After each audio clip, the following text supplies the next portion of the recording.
हाँ भाई, प्यारे प्यारे बच्चों, कैसे हो? अब तक एसिड बेस सॉल्ट्स के बारे में काफ़ी कुछ हम पढ़ चुके हैं और फाइनली जो है अभी हम इसका लास्ट टॉपिक करने जा रहे हैं, जिसको बोलेंगे कुछ सॉल्ट्स हैं उनको प्रिपेयर करते हुए उनके कुछ यूजेस के बारे में यहाँ पर डिस्कस करने वाले हैं, जो कि एनसीईआरटी के हिसाब से लास्ट टॉपिक होता है।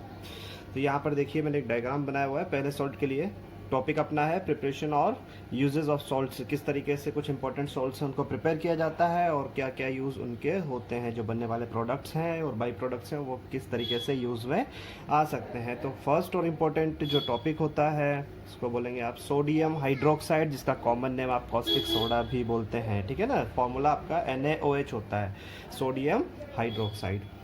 यहाँ पर जो है केमिकल रिएक्शन आप देख लीजिएगा। सोडियम हाइड्रोक्साइड बनाने के लिए आपको जो रॉ मटेरियल चाहिए उसमें आपका सॉल्ट होगा और काफ़ी अमाउंट में वाटर होगा, ठीक है। यहाँ पर जो रिएक्शन होगी वो इलेक्ट्रोलिसिस रिएक्शन, इलेक्ट्रोलिसिस प्रोसेस जिसको हम बोलते हैं, जो कि एक इलेक्ट्रोलाइटिक सेल के अंदर परफॉर्म होगा। ये आपका इलेक्ट्रोलाइटिक सेल है जिसके अंदर आपने दो इलेक्ट्रोड्स लिए हैं। एक कैथोड होगा जो कि बैटरी के नेगेटिव टर्मिनल से जुड़ा हुआ होता है, ठीक है ना। इलेक्ट्रोलिसिस के बारे में फर्स्ट चैप्टर के अंदर हमने इलेक्ट्रोलाइटिक डिकम्पोजिशन के थ्रू हमने थोड़ा सा डिस्कशन किया था। तो उसी तरीके से यहाँ एनोड है जो कि पॉजिटिव टर्मिनल से कनेक्ट है, उसको आप एनोड बोल देंगे। यहाँ पर दोनों ही ग्रेफाइट इलेक्ट्रोड आप यहाँ पर ले रहे हैं। देखिए रिएक्शन के अंदर क्या है, इसका स्टेटमेंट हम लिख देंगे। उससे पहले डायग्राम से आप समझ लीजिए रिएक्शन किस तरीके से हो रही है। रॉ मटेरियल आपका NaCl एंड H2O है। इलेक्ट्रोलाइटिक सेल के अंदर आपने वाटर लिया हुआ है, वाटर के अंदर आपने NaCl को मिक्स कर दिया है, ठीक है ना। NaCl क्या होता है, सोल्यूबल होता है वाटर के अंदर, और वाटर के अंदर सोल्यूबिलिटी मीन्स आयोनाइज्ड हो जाना, यानी कि जितने भी NaCl है वो Na+ एंड Cl- में, जितने भी NaCl पार्टिकल प्रेजेंट होंगे वो Na+ एंड Cl- में डिकम्पोज हो जाएंगे, ठीक है। उसके बाद जब आप इलेक्ट्रिसिटी प्रोवाइड करवाते हैं तो आपका जो H2O होता है वो H2O भी दो पार्ट में डिकम्पोज होता है, H+ एंड OH- में। तो टोटल मिला के इलेक्ट्रोलिसिस प्रोसेस के अंदर जब आप इलेक्ट्रिसिटी पास कर देते हैं तो चार आयन आपके पास होंगे। H+ होगा, OH- होगा जो कि H2O से मिला है, उसके अलावा Na+ एंड Cl- होगा जो कि ब्रेक डाउन हुआ है थ्रू द वाटर मॉलिक्यूल, ठीक है ना। यूनिवर्सल सॉल्वेंट होता है क्योंकि H2। तो टोटल चार आयन है। अब इन चार आयनों के बीच किस तरीके से इंटरकन्वर्जन होगा, किस तरीके से प्रोडक्ट फॉर्म होंगे, देखिए। जैसे ये चार आयन अपने आप में आयनाइज्ड हुए, ये जो दोनों कंपाउंड्स हैं वो अपने आप में आयनाइज्ड हुए, यहाँ सोडियम की रिएक्टिविटी बहुत ज़्यादा है और इसको चाहिए कि ये स्टेबल होने के लिए कोई नेगेटिव आयन के साथ रिएक्ट कर ले। अब नेगेटिव दो ही है, या तो Cl- है या फिर OH- है, ठीक है। तो Cl- के साथ तो ये हो नहीं सकता है क्योंकि इसी से ब्रेक डाउन हुआ, इसलिए इसके पास ऑप्शन हो जाता है OH-। तो Na+ एंड OH- जो है वो फटाफट से कंबाइन होकर एक वाइट PPT फॉर्म कर देते हैं, जिसको आप बोलते हैं सोडियम हाइड्रोक्साइड। रह जाते हैं इसके अंदर दो टाइप के ion, H+ and Cl-। H+ positive ion है तो ये चाहेंगे नेगेटिव इलेक्ट्रोड की तरफ अट्रैक्ट होना, और वैसा ही होता है। ये जितने भी H+ हैं वो सारे नेगेटिव इलेक्ट्रोड, जिसको आप कैथोड बोलते हैं, अट्रैक्ट होते हैं। और जैसा पहले भी मैं बता चुका हूँ कि यहाँ पर होमो एटॉमिक मॉलिक्यूल फॉर्म होगा, H+ के बीच में कोवेलेंट बॉन्डिंग हो जाएगी जिसके थ्रू ये H2 गैस फॉर्म कर देंगे। सिमिलरली दूसरी तरफ हम एनोड की तरफ देखते हैं तो जितने भी Cl- हैं वो सारे पॉजिटिव, यानी कि एनोड इलेक्ट्रोड की तरफ अट्रैक्ट होते हुए, जैसे H और H मिलकर H2 बनाए, वैसे Cl- और Cl- के बीच में भी कोवेलेंट बॉन्ड फॉर्म होगा और बन जाएगा Cl2। तो टोटल मिला के तीन प्रोडक्ट फॉर्म यहाँ पर हो गए। रॉ मटेरियल दो थे, तीन प्रोडक्ट में आपका सबसे फर्स्ट NaOH जो आपको बनाना था वो मिल गया। इसके अलावा जो आपका कैथोड और एनोड पर है H2 and Cl2 respectively form हो गया। ये होता है सोडियम हाइड्रोक्साइड बनाने का तरीका, ठीक है। तो स्टेटमेंट इसके लिए लिख सकते हैं, क्या किया आपने, सबसे पहले आपने पूरा जो है एपरेटस प्रिपेयर कर लिया है, इलेक्ट्रोलाइटिक सेल ले लिया है, उसके अंदर वाटर फिल कर लिया है, NaCl मिक्स कर दिया है, इलेक्ट्रोड्स आपने सेटअप कर दिए हैं बैटरी के साथ कनेक्ट करते हुए, नेगेटिव से आपको कैथोड और पॉजिटिव से एनोड आपको यहाँ पर एक्टिवेट हो गए हैं इलेक्ट्रिसिटी पास करने के बाद। अब जो रिएक्शन हो रही है वो चीज़ हम यहाँ पर बता सकते हैं। तो सबसे पहले जैसे इलेक्ट्रिसिटी आप पास करते हैं, when electricity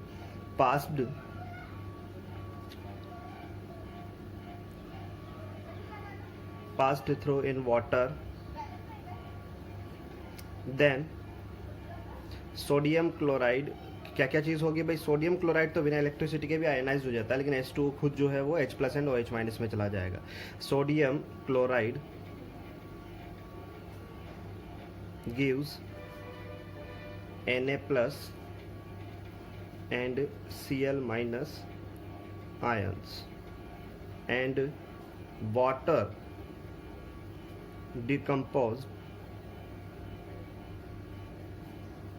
into H plus and OH minus. देखिए यहाँ पर इलेक्ट्रिसिटी जो पास किया उससे आपको डिकम्पोजिशन मिला है H plus and OH minus का, इलेक्ट्रोलाइटिक डिकम्पोजिशन आपने देखा होगा, ठीक है ना। यहाँ पर NaCl अगर आप इलेक्ट्रिसिटी प्रोवाइड नहीं करवाएंगे तब भी ये जो है Na plus and Cl minus में टूट ही जाएगा, क्योंकि water is a universal solvent which can divide NaCl into Na plus and Cl minus. And other hand H plus and OH minus decomposed by electrolysis process, ठीक है ना, when you passed electricity through the water. फिर उसके बाद क्या होता है भाई, क्या होता है, क्योंकि जो सोडियम है due to high reactivity of sodium, due to very high reactivity series के अंदर बहुत आगे होता है, ठीक है ना, sodium, due to high reactivity of sodium it combine with OH minus ion, ठीक है ना, आयन्स टू फॉर्म, क्या मिल जाएगा भाई, सीधा लिख देता हूँ NaOH आपको यहाँ पर मिल जाएगा, ठीक है ना। उसके अलावा मैं सीधा बता देता हूँ यहाँ पर कि H प्लस जो होता है वो अट्रैक्ट होगा toward the cathode and Cl minus attract toward the anode due to their opposite ions, ठीक है। तो यहाँ पर मैं फॉर्म क्या हो जाएगा, कोवेलेंट से H2 बन जाएगा और यहाँ पर Cl2 बन जाएगा। तो यहाँ पर लिख देते हैं हम, एंड H2 गैस कैसे हो रही है मैंने एक्सप्लेन कर दिया, डायरेक्टली लिख देता हूँ इसको, H2 gas collect at the cathode, process समझ में आएगा आपको, तो मैं सीधा लिख दिया यहाँ पर, and Cl2 gas collect at anode. यहाँ पर 2 लाइन 3 लाइन आप बढ़ा सकते हो, ठीक है ना, क्या कि H प्लस जो होता है इनके पास H प्लस प्रेजेंट होने की वजह से ये attract toward the cathode and Cl minus attract toward the anode, ठीक है, और फॉर्म कर देते हैं इस तरीके से अलग अलग। तो बच्चों ये जो पूरा प्रोसेस होता है जिसके अंदर आप सोडियम हाइड्रोक्साइड बना सकते हो, इजी प्रोसेस है। बाकी रही बात यहाँ पर ये जो प्रोडक्ट्स बने हैं उनके यूजेस क्या क्या हैं, तो यहाँ एक एक दो यूजेस लिख लेते हैं। पहले जो है हम हाइड्रोजन के बारे में बात दोनों गैसेस का लिख लेते हैं। तो हाइड्रोजन गैस तो आपको पता ही है कि फ्यूल के फॉर्म में यूज होता है, तो इसका सीधा लिख दीजिए H2 यूज्ड एज फ्यूल्स, ठीक है ना। उसके अलावा एक और वो बनाया था आपने अमोनिया, वो अपना हेबर्स प्रोसेस जो होता है ना, फॉर मेकिंग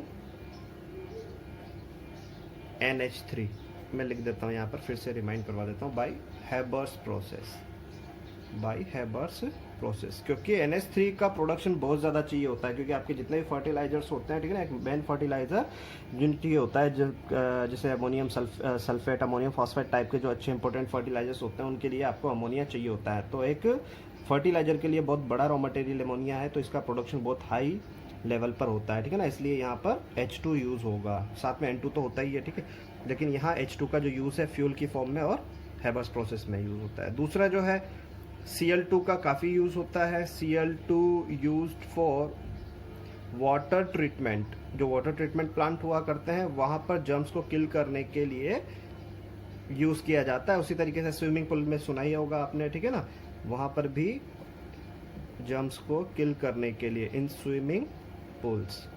उसके अलावा आपका एक फाइबर चलता है PVC, पॉलीविनाइल क्लोराइड, जिसके पाइप्स वगैरह बनते हैं, PVC पाइप के बारे में आपने सुना होगा। तो PVC पाइप्स बनाने में भी ये यूज़ होता है, PVC, ठीक है ना, मेकिंग PVC, यहाँ लिख देता हूँ मैं, मेकिंग PVC, ठीक है। इसी तरीके से इन पेस्टिसाइड्स जो भी होते हैं उनको बनाने में इसका यूज़ हुआ करता है, ठीक है। तो ये हो जाता है आपका Cl2 का यूज़। इसी तरीके से मैं यहाँ पर NaOH का भी बता देता हूँ, तो तीनों जो प्रोडक्ट्स हैं उनके यूजेस यहाँ पर हो जाएंगे। NaOH is used in soap and detergent formation में सबसे ज़्यादा यूज़ होता है भाई इसका। कॉस्टिक सोडा नाम है ना इसका, तो समझ में आ रहा होगा यहाँ पर। अब ये जो है कैसे फॉर्म करता है, सोप एंड डिटर्जेंट में कैसा यूज़ होता है, ये अपना 4th जो चैप्टर रहेगा कार्बोनेट्स कंपाउंड, वहाँ पर एक टॉपिक आपको मिलेगा, वहाँ पर मैं आपको पूरा फॉर्मूला के हिसाब से बताऊँगा किस तरीके से सोप एंड डिटर्जेंट फॉर्म करता है। अभी सिर्फ हम यूज़ लिख रहे हैं, इसलिए मैं इसको इतना ही करता हूँ कि डिटर्जेंट एंड सोप फॉर्मेशन में इसका यूज़ होता है। उसके अलावा पेपर मेकिंग इंडस्ट्री जो होती है वहाँ पर इसका यूज़ होता है, ठीक है। और उसके अलावा कई सारे आर्टिफिशियल फाइबर्स हैं जिनको बनाने में भी इसका यूज़ होता है इंडस्ट्री के अंदर, ठीक है। तो ये इस तरीके से आपका पहला सॉल्ट सोडियम हाइड्रोक्साइड कंप्लीट हो जाता है। नेक्स्ट आपका जो आता है वो ब्लीचिंग पाउडर आ जाता है, CaOCl2, ठीक है ना। नेम लिख देता हूँ, ये इसका कॉमन नेम है। इसका केमिकल नेम जो होता है, केमिकल नेम वो होता है कैल्शियम ऑक्सी क्लोराइड। ये इसका केमिकल नेम हो जाता है, ठीक है। इसको बनाना बहुत मुश्किल नहीं है भाई। यहाँ पर जो रिएक्शन करवानी होती है, आपने स्लैकेड लाइम पढ़ा है, ठीक है ना। स्लैकेड लाइम आपको बताया है मैंने इस बेस स्टार्टिंग में ही। कैल्शियम हाइड्रोक्साइड का ड्राई फॉर्म जो होता है वो स्लैकेड लाइम होता है, ठीक है ना। और उसका जो अगर हम बात करें एक्वस यानी कि लिक्विड फॉर्म में अगर है वो, तो जो मतलब वाटर के साथ उसको लाइम वाटर बोल दिया जाता है। तो यहाँ स्लैकेड लाइम यानी कि ड्राई फॉर्म इसका यूज करेंगे, उससे अपन क्लोरीन गैस पास कर देंगे, ठीक है। तो आपको मिल जाएगा ब्लीचिंग पाउडर। तो यहाँ प्रोसेस बहुत ईजी है, लिख देते हैं bleaching powder is prepared bye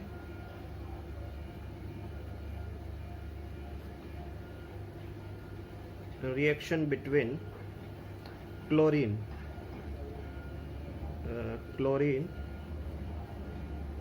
and slaked lime. ये ऐसे लिख सकते हैं, रिएक्शन बिटवीन, यहाँ पर chlorine passes through the slaked lime. Slaked lime आपका क्या होता है, ड्राई कैल्शियम हाइड्रोक्साइड को आप स्लैकेड लाइम बोलते हैं, ठीक है ना। तो यहाँ पर किस तरीके से ये आपका स्लैकेड लाइम हुआ ड्राई फॉर्म, और यहां से पास कर दिया आपने Cl2। तो Cl2 आप पास करेंगे तो यहाँ मिल जाएगा आपका CaOCl2 मिल जाएगा, और साथ में जो है बाई प्रोडक्ट की फॉर्म में यहाँ पर जो है H2O हो जाएगा। कैसे हुआ जरा देखिए, यहाँ पर कैल्शियम हाइड्रोक्साइड, देखो थोड़ा सा समझने की कोशिश करें। यहाँ पर इस तरीके से मैं यहाँ बॉक्स बना देता हूँ। आपका जो कैल्शियम हाइड्रोक्साइड होता है वो किससे बना होता है, जब आप क्विक लाइम को वाटर के अंदर डिसॉल्व करते हैं, ठीक है ना। यहाँ पर रिएक्शन मैकेनिज्म क्या है कि क्विक लाइम एंड H2O में डिकम्पोज होके, क्योंकि ये पोलर सॉल्वेंट है, काफ़ी स्ट्रांग होता है, इसको ये तोड़ देगा दो पार्ट में, और ये CaO जो है वो क्या होगा, Cl2 के साथ रिएक्ट कर लेगा। तो CaO प्लस Cl2 मिलके क्या बना लेगा, CaOCl2, ठीक है ना। ये बन जाएगा, और दूसरी तरफ आपका H2O जो है बाई प्रोडक्ट की फॉर्म में रह जाएगा। तो ये इसका रिएक्शन मैकेनिज्म हो जाएगा, ब्लीचिंग पाउडर को किस तरीके से प्रिपेयर किया जाता है। रहती है इसकी बात, तो आप यहाँ पर यूजेस कर लेंगे कि यूज क्या क्या है इसके। तो एक तो आप लिख लेंगे फॉर ब्लीचिंग वुड पल्प जो कि आपका रेयन फाइबर होता है, उसको बनाने के लिए रॉ मटेरियल होता है, ठीक है ना। रेयन आपने पढ़ा होगा फाइबर्स के अंदर, जो कि सेमी सिंथेटिक फाइबर होता है, तो वहाँ पर वुड पल्प रॉ मटेरियल होता है, ठीक है। तो उसको ब्लीच करने के लिए, ठीक है ना, अच्छा बनाने के लिए, सॉफ्ट बनाने के लिए, और भी जम्स वगैरह सारी चीज़ें हटाने के लिए यूज़ किया जाता है। उसके अलावा वुड पल्प जो होता है वो आपका पेपर इंडस्ट्री में भी यूज़ होता है, वुड पल्प है ना, पेपर बनाने में। तो जब भी आपको रेयन बनाना है या फिर पेपर बनाना है तो वुड पल्प को पहले ब्लीच किया जाता है, तो वहाँ पर इसका यूज़ होता है। दूसरा, एंड फॉर ब्लीचिंग, आपको पता है ब्लीचिंग यूज़ किया जाता है जो कपड़े वगैरह धोए जाते हैं ना, वहाँ पर वॉश्ड क्लॉथ्स इन लॉन्ड्री।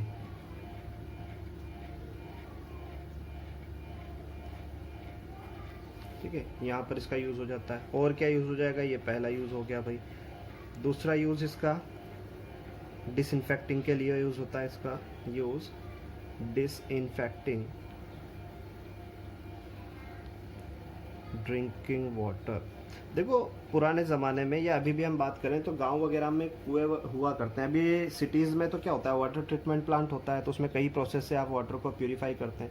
लेकिन जहाँ पुराने टाइम पर गांव में कुएं से जो सप्लाई मिलता था सीधा पानी पीने का, तो वहाँ काफ़ी सारे जर्म हुआ करते हैं उसके अंदर। उन जर्म्स को किल करने के लिए सीधे क्या कर देते हैं, उसमें ब्लीचिंग पाउडर होता है भाई, ठीक है ना, वाइट कलर का, पूरा एकदम जो है काफ़ी उसमें एक साथ डाल दिया जाता है। तो वो क्या करता है, पानी के अंदर जितने भी जर्म्स होते हैं वो किल हो जाते हैं। अगर आपने गाँव में रहे हो या कोई भी अपने पापा हैं, दादाजी हैं, किसी से पूछना कि पहले किस तरीके से प्यूरीफाई, तो वो बताएंगे कि भैया ब्लीचिंग पाउडर कुएं के अंदर डाल दिया जाता है, सीधा वाइट पाउडर, उससे जितने भी जर्म्स हैं वो सब मर जाते हैं, ठीक है ना। तो वहाँ पर उस पर्पज़ के लिए यूज़ किया जाता था और किया भी जाता है अभी भी।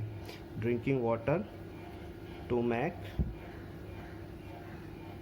It germs free, germs free. और एक और यूज लिख लीजिए इसका, केमिकल इंडस्ट्री में ऑक्सीडाइजिंग एजेंट, आपने पढ़ा ना अभी पिछले चैप्टर में ऑक्सीडाइजिंग रिड्यूसिंग एजेंट, तो एक बहुत अच्छा ऑक्सीडाइजिंग एजेंट है भैया ये। अगर किसी के साथ रिएक्ट करता है तो उसके साथ ऑक्सीजन का एडिशन कर देता है, मतलब उसको ऑक्सीजन प्रोवाइड करवा देता है ये, ठीक है। इसलिए इसको ऑक्सीडाइजिंग एजेंट भी बोलते हैं और बहुत स्ट्रॉन्ग ऑक्सीडाइजिंग एजेंट है, ठीक है ना। तो कई केमिकल इंडस्ट्री में यूज़ किया जाता है। तो इन chemical industries as an strong oxidising agent, ठीक है बच्चों। तो ये आज तक का दूसरा सॉल्ट था ब्लीचिंग पाउडर, जिसको प्रिपेयर किया और उसके कौन से इंपॉर्टेंट यूजेस हैं वो आपको मैंने यहाँ पर बता दिए हैं। उसके बाद नेक्स्ट आपका आ जाता है बेकिंग सोडा।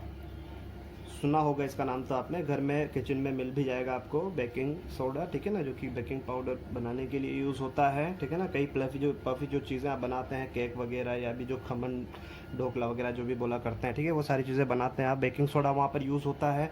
इसका केमिकल नेम अगर हम देखें तो क्या हो जाएगा, केमिकल नेम बता सकते हो आप देखकर formula, sodium hydrogen carbonate, sodium hydrogen carbonate,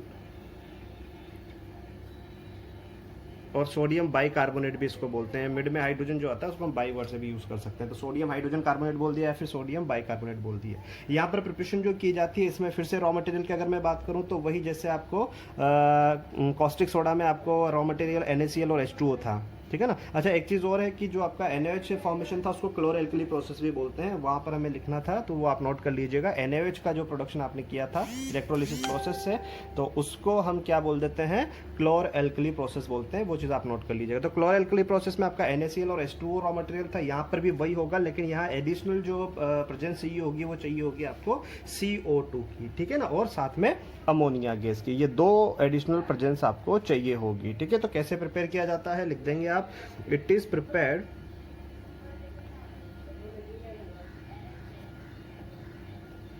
by using NaCl यानी कि sodium chloride and NH3 ammonia in presence of,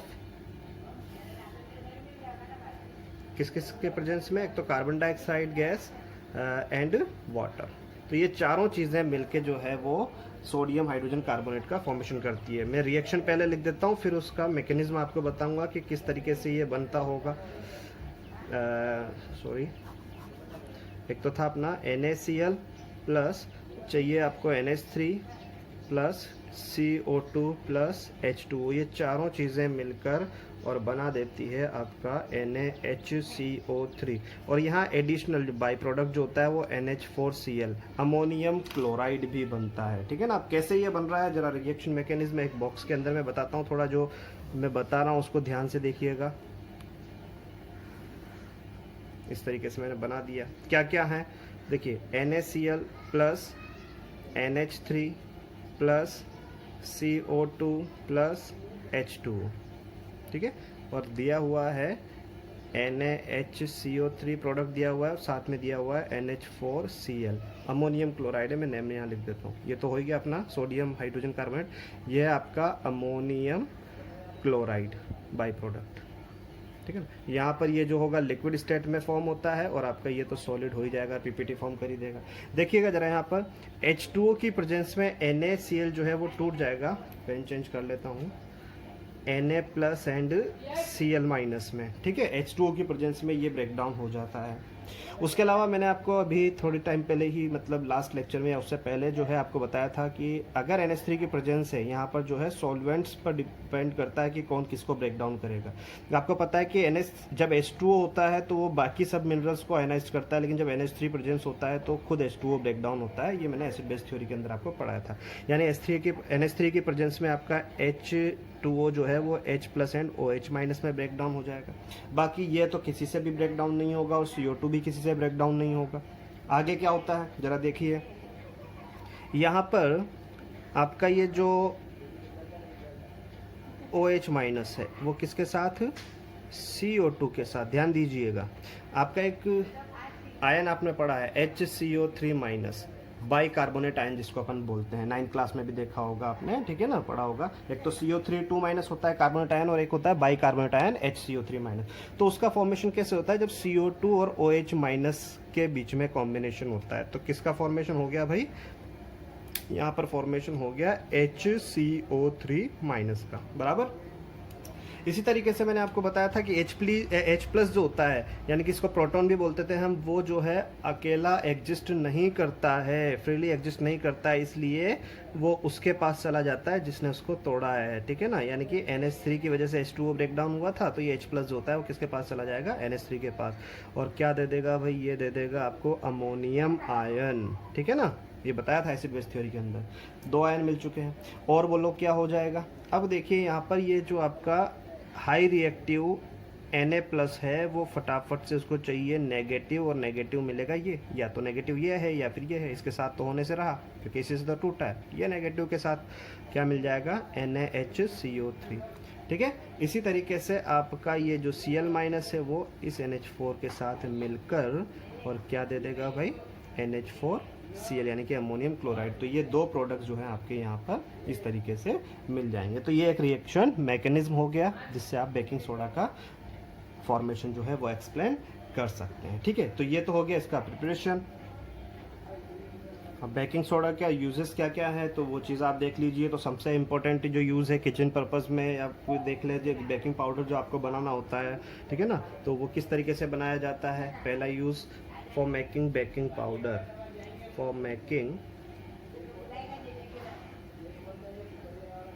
baking soda से बेकिंग पाउडर बनाया जाना, ठीक है ना, जो कि कार्बन डाइऑक्साइड प्रोड्यूस करेगा, और उसी की वजह से आपके केक्स और खमन्स वगैरह जो भी हैं वो फ्लफी हो जाते हैं, ठीक है ना। कैसे हो जाते हैं जरा देखिएगा, रिएक्शन में बताता हूँ। आप क्या लेते हैं, सॉल्ट लेते हैं NaHCO3 वाला। आपने देखा होगा जैसे आप वो बनाते हैं, क्या बोलते हैं इसको, खमन, जो अपने गुजरात में चलता है, वो जब बनाते हैं तो उसमें आप एक तो बेकिंग सोडा डालते हैं और साथ में उसमें थोड़ा सा, अच्छा बेकिंग सोडा डालते हैं, बेकिंग सोडा में मोस्टली आप क्या करते हैं, इनो यूज़ करते हैं, ठीक है ना। डायरेक्ट जो प्योर आपका बेकिंग सोडा है उससे क्या है, टेस्ट थोड़ा बेकार हो जाएगा, कड़वा हो जाएगा, या जो भी है, ठीक है ना, वो हो जाएगा। इसलिए आप इसका सॉल्ट लेते हैं जो कि इनो आपने देखा एसिडिटी रिलीज करने के लिए, ठीक है, तो वो इनो यूज़ करते हैं जिसमें आपको NaCO3 कंटेंट मिल जाता है। उसके अलावा आप जब खमन बना रहे होते हैं तो उसमें उसका जो भी तैयार करते हैं उसमें जो अपना लेमन होता है उसकी कुछ ड्रॉप्स आप ऐड कर देते हैं उसके अंदर, जिससे आपको एक एसिड मिल जाता है। तो ये बेस हो गया और वो एक एसिड हो गया, ठीक है। तो एसिड क्या करता है, आपका H+ आयन कंटेंट करता है। तो